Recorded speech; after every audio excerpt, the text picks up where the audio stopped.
Olá a todos! Here I am back again. It is 5:30 and it's time for another student interview.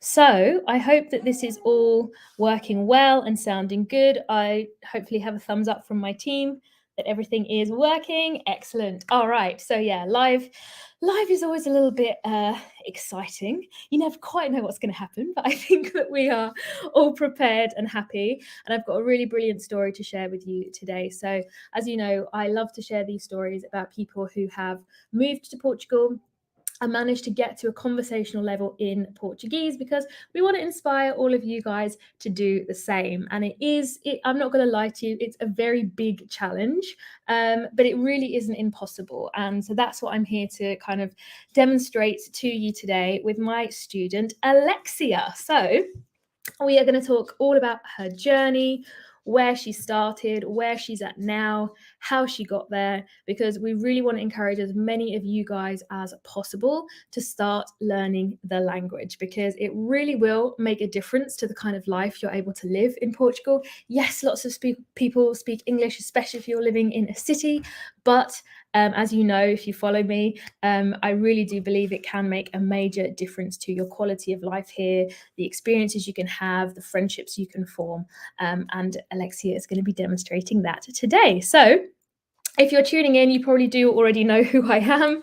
I'm Liz. I'm the host of the YouTube channel Talk the Streets, which teaches practical Portuguese in plain English. And I'm also the creator of the Portuguese Pro program, which is an online course and community that will take you from saying your very, very first words up to having your first conversations with native speakers, which is how I met the lovely Alexia. So let's go ahead and add her to the stream so we can start to hear her story. Hello, Alexia. Olá.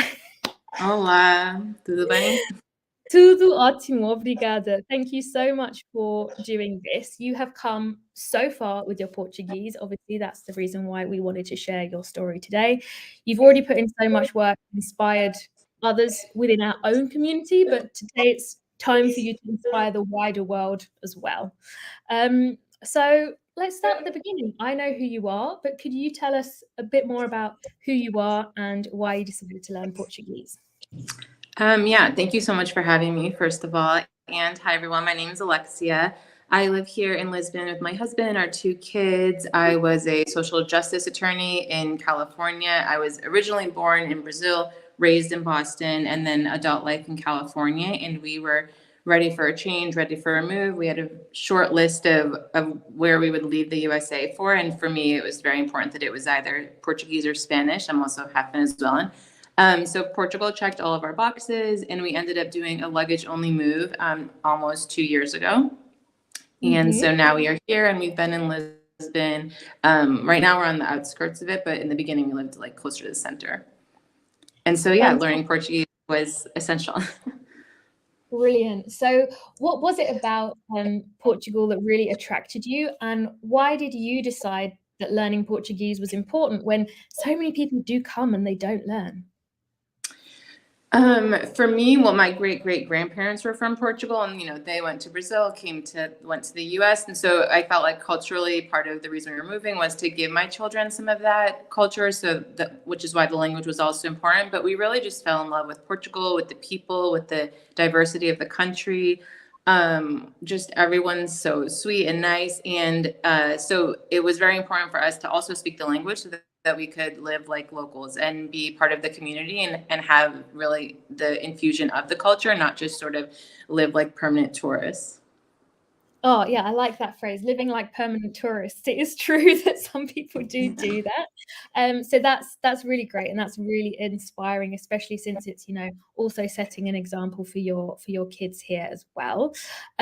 What would you say was the hardest part about learning when you first got started? Because you do have this, Portuguese and Spanish in your ancestry, but actually you really didn't speak any Portuguese, right? Only the very, very basics. Right. So how was it when you first got started? You were kind of starting from scratch almost.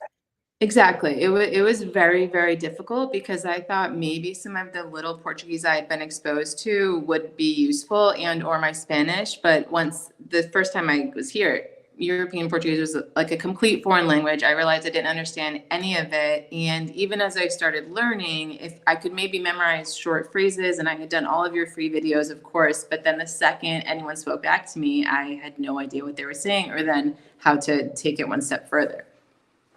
Yeah, exactly. And I think that's something that a lot of people feel. Let me know, by the way, in the comments if you relate to anything that Alexia said about what's attracted her and what she found difficult about Portuguese when she first started.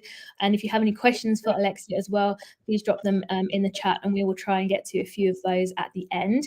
But yeah, this is a huge thing. People often think, oh, I know Spanish, or oh, I know a bit of, Brazilian Portuguese, whether that's from something they've heard or from Duolingo. I think I'll be fine in Portugal. But honestly, as you say, it's totally different ball game, right? Did that surprise Yeah. you? It did surprise me. Luckily, some people had told me to beware of it, that it's not the same, but it did surprise me as well. I think a lot of people say, oh, well, if you're in Lisbon, it's okay, you can just speak English. But the reality is, I think just to be respectful to the people, it makes sense to learn more. And we love to travel around Portuguese. And when we're going into small villages, nobody's speaking English. So it really meant we had to learn, and that it was going to fall on me mostly because my husband was American and had never learned another language. So he was trying in his own classes, but I was the one that was, at least of the four of us, a little bit more advanced. But yeah, so it was a big shock to hear how different it sounded. And even if you were watching in Portuguese shows or films, to hear it in person and hear all the words be cut in half and things like that took a while to get used to. Excellent. Okay, so hopefully that's reassuring for anybody who's listening, and when they hear Portuguese, it just sounds like white noise and they can't, detect any words, even if they, can recognize some Portuguese written down. This is one of the things people say more than anything is like, when I hear it, I really can't kind of distinguish the sentences and the words. So that's where you were starting from. What about when you started to make some progress? What were the first things that you noticed you were able to do after you'd started? Because I think studying with us was your first experience of starting to learn Portuguese, more or less. Mm-hmm. So tell us about when you started to make some progress. What were some of the things you were able to start to do? I think, from the very beginning, you're able to do things because you have the 30-day challenge, and all of the dialogues are incredibly practical. So everything just got a little bit easier. Ordering from a cafe, talking to the Uber driver. I then quickly had like my CEF appointment and was able to do most of that in Portuguese, and everything from haircut, vet appointments. Eventually it was just, I noticed increasingly I was able to speak more, or even if I couldn't respond and I'm looking quickly at detail, I knew how to pronunciate. And that, I think, was the biggest thing that would distinguish me from other people, or the people I knew who were taking other classes, was that the emphasis on pronunciation wasn't quite there. And so I was very often mistaken for being native. And so it was this repeated occurrence where I would be able to communicate. But then the second it's like, I would have to explain, I actually don't understand, I'm still learning Portuguese. They would be very surprised because they said I had spoken perfectly up until then. Yeah, that's fantastic. And this is one of the things that I say to you guys really early on. You've got to fake it till you make it, right? And the best way to fake it in the beginning is by having this really good knowledge of the pronunciation rules. And I was always really impressed with how kind of quickly you took to that, because yes, you can actually start conversations and start to build your confidence even when you don't have all of the knowledge and all of the grammar that you're going to need further down the line. Because yeah, you mentioned you'd been mistaken. Was it in the hairdresser where she was really surprised that actually you didn't speak Portuguese? Yeah, she was very surprised that I was speaking Portuguese so far. And then I've also been in multiple situations where then the person next to me will come in just speaking English. And, I think there's definitely like a preference and I don't know what the right word is, but I think people like to see that people are trying to learn the language here and not just expecting everyone to speak English or Spanish. I think a lot of people also default to Spanish, which was hard for me too, even in the beginning. Which is why I think the pronunciation classes help so much, because then we're getting corrected on the spot. But yeah. Fantastic. So I want to go back to something you just mentioned then, because you had a really good story about that. But if you have just tuned in, I know there are lots of people joining all the time. So just to update you, I'm here with my student Alexia, who is sharing her experience of learning Portuguese with us to give you guys the confidence to do the same. So she only spoke very basic Portuguese when she moved to Lisbon, but is now at a conversational level and loving life.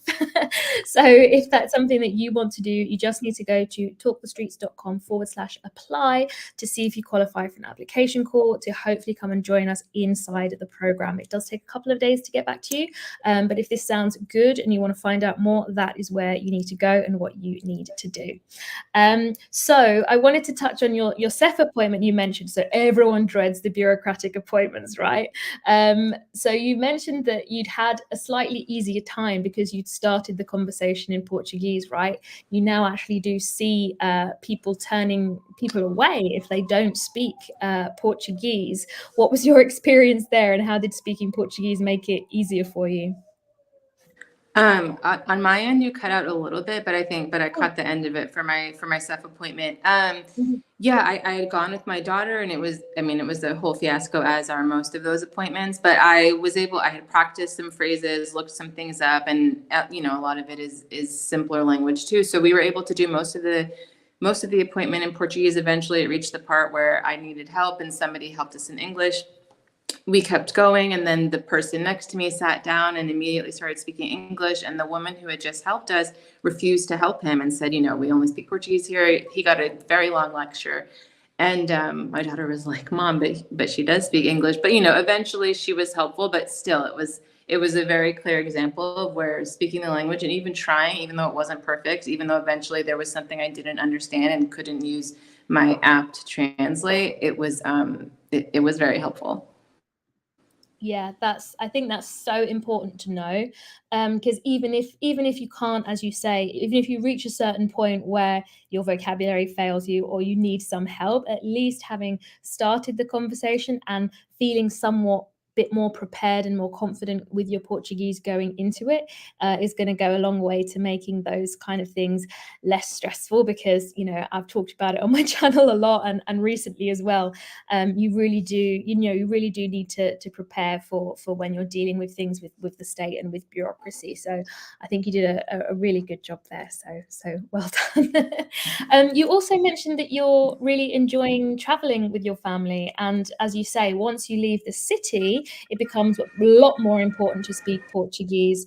Could you tell us a bit about being able to experience more of the country through your traveling and being able to use Portuguese while you're there? And we'll look at some lovely pictures of you and your family at the same time. Yeah, we sort of don't always even know where we're going. We'll just look at booking.com, find somewhere, Google what there is to do there. There might be nothing or just one little thing, but we go, and the hosts without fail are always thrilled that we're speaking Portuguese. We're able to have conversation with them. Some of them have like come back with wine or snacks because they're just so happy. And that's been useful. And then of course, any sort of logistics while traveling on the train. We've been places where I think you would, or many people do assume, oh, well, someone's going to speak English, but they don't. And I wouldn't expect them to. We're in Portugal. So it's just been helpful to be able to navigate. And as time went on with the program, and since then, it's having the confidence to do it and kind of losing the fear factor and being, sometimes it is a bit messy, or maybe they do speak a tiny bit of English and we can get by with the two languages. But it's made for a definitely an easier and more enjoyable experience. Whereas I think if I hadn't been able to speak any of it, there would have been complications for sure. Even my husband had a flat tire at one point, and I was able to communicate with the host where he was staying. So things like that come up. Absolutely, yeah, especially when you're in something that would be a stressful situation anyway, like, a flat tire, or we've had students who have had to, go to the hospital or do things like that. Unexpected, inconvenient, stressful life events are going to happen, either when you're, when you're living abroad or when you're traveling. So again, having the language there at that point is also really, really helpful. Brilliant. So we're going to hear some of your Portuguese shortly. I know that whenever people watch these case studies, they're like, I want to hear their Portuguese. So we'll definitely be playing some of the recording. But before we touch on that, what would you say are some of the kind of aspects that have helped you most? Because again, people watching, they're wanting to learn, they're feeling a bit lost about getting started. What are some of the things that kind of really helped you as part of the program or outside of it in terms of study schedule or different things that you did that really, really helped you get to where you are today? I think definitely following the program, but also using all of the program. In the beginning, I was doing the lessons and showing up to the occasional pronunciation workshop, but it was more so once I was really doing the lessons, really going through the dialogues, doing the challenges, there's reading, the listening, and the pronunciation workshops, and maybe looking back at the Q&As. I couldn't make them live, but you can look to see what was discussed. I think that once I was really using the full program, and then of course the ding, ding, ding of having a language partner, it kind of changes everything. But you can't just have a language partner because you need all of the support that leads up until then. And then as far as, the program and learning in general, I think the biggest piece of advice that I left with was being realistic about a schedule. And if it pick something that you think is going to work for you. And if it doesn't work, then don't be afraid to change it. At first, I was thinking I have to study every single day, at least this much time. And the reality is it didn't work. Life was very busy. I wish I had started before moving, but, I thought I was busy then, but it turns out I was still very busy after moving, even not working full time at the time. But yeah, between really just following through the program, having a schedule, and trying to get Portuguese wherever you can get it. I always have the subtitles on in Portuguese. I'm here, so I have the benefit too of going to the movies and having the subtitles on there. But TV shows, movies, I know a lot of people like music. That was always hard for me, but now I can do podcasts and try to listen. So you're listening, reading, speaking is all important. So you've gone from not being able to understand Portuguese at all to being able to listen to full-on podcasts. That's fantastic. I mean, they're podcasts not the most intense kind. I'm still learning, but I can do, some of them. That's still brilliant. Excellent. We've got a few questions coming in, which are fantastic. We will head into looking at a couple of those shortly. But just to recap what you said there, I think that was really important, setting a realistic schedule, because how often, this is something that people always ask, how long do you spend, how often in the week, and then how long before you saw some kind of progress? I think I definitely saw progress immediately, but I would say I saw more substantial progress after a few months. I had kind of an interesting, I didn't do it straight because I ended up traveling, and then I switched to learning Italian. So there were some breaks there, but I would say at least 3 months into studying is when I was able to really feel more comfortable speaking. And that's when I kind of shifted to using all the parts of the program. I think that would have happened sooner had I been doing all of that from day one. So, oh my gosh, sorry, what was the second part of the question? Oh no, that was exactly it. How long till you saw some progress? Yeah. But then also in a typical week, for example, how often were you studying? What did you find worked for you? Right. So what I ended up finding for myself was that 2 to 3 times, 2 to 3 hours per session is what worked best for me, because I could watch the lessons and then immediately implement them. And in those sessions, I would always do some reading, writing, and listening, not just watching the lectures. And then the more I was speaking, I would also just record myself speaking, listen back to that to get more practice. Great tip on that as well. Listening back to you would be amazed at how much more nervous you get when you press record, even if you're not going to send that recording to anyone, right? It's a really, really good test to be able to kind of put yourself on the spot a little bit, but then also to listen back to how you're sounding and what some of the corrections that you can actually make for yourself. So that's a really good tip as well. So speaking of speaking, we had a question from Cindy, who asked, how did you find your language partner? Let's move on to talking about your language partner. For those of you who don't know, we always encourage our students, once they've reached halfway through the program, we encourage them to find a speaking partner, because they then have the foundation, they have the basics. Now they really need to practice the speaking. And people say, no, I don't want to practice the speaking. And Alexia was one of them. We had to like keep on her, be like, no, you're ready. Come on, let's do this. So tell us about meeting your language partner, how you manage that.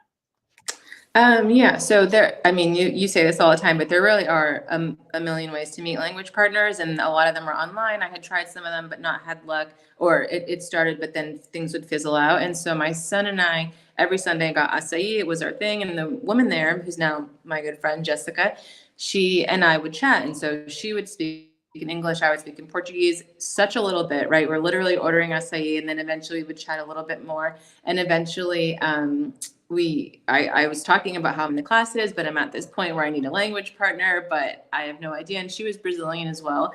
And she just said, oh, wow, I would love to learn more English. So then she had to help the customer behind, but I just wrote my name and number on a napkin and was like, here, if you want to like practice, let's meet up.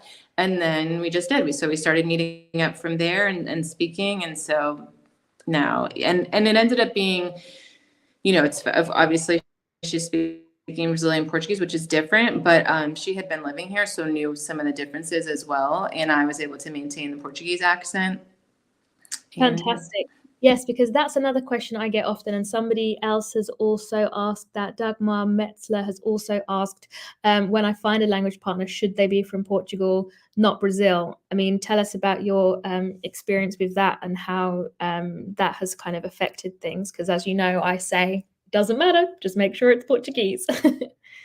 Yeah, I think definitely if that's what's holding you back, then it's not a good enough excuse. Like just speak with anybody. Of course, if you're here, it would be ideal to have somebody from here. But I think also it doesn't matter, right? I had a Brazilian here in Portugal, and there are other people that I can definitely talk to in Portuguese, but it just worked out that way. So I think I would, of course, Portugal would be the goal, but I wouldn't say no to a Brazilian. Case in point. Exactly. Yeah, we're going to listen to it in just a sec. And yeah, this is what I tell everybody. You're actually kind of challenging yourself in a different way when you're doing the speaking practice. It's more about getting over the nerves and actually connecting all the stuff that you know in your brain and getting it out of your mouth, right? So you can do that with any Portuguese speaker. Yes, the words they use or the grammar they use might be slightly different, but in terms of understanding Portuguese and putting yourself on the spot to respond and ask questions, that's really the kind of muscle that we're trying to train when we're doing speaking practice. So for anybody who is wondering, like any type of Portuguese is great for us for a speaking partner. So let's go ahead and listen to a little clip then, so we can get a taste of your Portuguese. You're very brave to let us do this, but it's fantastic. So let's take a listen. E vai toda a família? Não, porque meus outros irmãos não estão em Boston. Tenho uma irmã em Califórnia, irmão em Califórnia e 2 irmãos em Flórida. Ah, Flórida. Flórida, sim. E sou eu aqui. E você vai nessa viagem? Seus filhos vão? Seu esposo vai? Vão todos? Não, sou eu, sim. Meu marido tá aqui com nossos filhos. Isso. Sim. That's so excellent, because this was a completely unscripted chat, right? Right. Yeah. This was last October, I think. So I'm kind of cringing listening to my Portuguese still improved since then. But it was just talking. We hadn't seen each other, and I was about to take a trip, and so we were just talking about that. I was going home to Boston to see some family. Fantastic. And do you feel, this is what I said at the opening, you feel like it has made a difference to your experience here in Portugal, being able to connect with people like Jessica? Yeah, I think it really has made a difference. And even though, I would love to sit here and say, oh, I have so many Portuguese friends and I know, have all of these experiences, but to me, it's been just as equal, if not more beneficial in my life to be able to get through the day to day and have all of those different interactions. And even if I'm able to have a conversation with the vet about, in Portuguese or at the store, like anything, it's made life a bit easier and more, I can't think of the word, but it's definitely helped a lot, I would say. And more fluid. I think something I exactly. find is you have friction, right? When you're up against a language barrier, you feel that kind of friction of like, oh, everything's hard. And when you're able to, even peek over the barrier to begin with, and then actually overcome it, it just makes things less stressful. And I really liked your tip as well that you said about starting before you arrive, because people think, oh, I'll just immerse myself when I'm there and it'll be fine. And actually you're so busy sorting out a million things when you're moving countries, right, that it can be a stressful one. Well, anyway, you've had some lovely comments of people very impressed with your Portuguese. So again, if you have just tuned in, I'm here with my student Alexia, who's sharing her experience of learning Portuguese to give you guys the confidence to do the same. She spoke very basic Portuguese when she moved to Lisbon, but now is at a conversational level, as we've just seen, and really enjoying it. So if this is something that you want to do as well, just go to talkthestreets.com/apply to see if you qualify for an application call, and hopefully you'll be able to come and join us. So before we go, we only have a few minutes of our session left. You've already given us some great advice. Is there anything else you want to add to that advice? And also, would you recommend the Portuguese Pro program? I would definitely recommend the program 100%.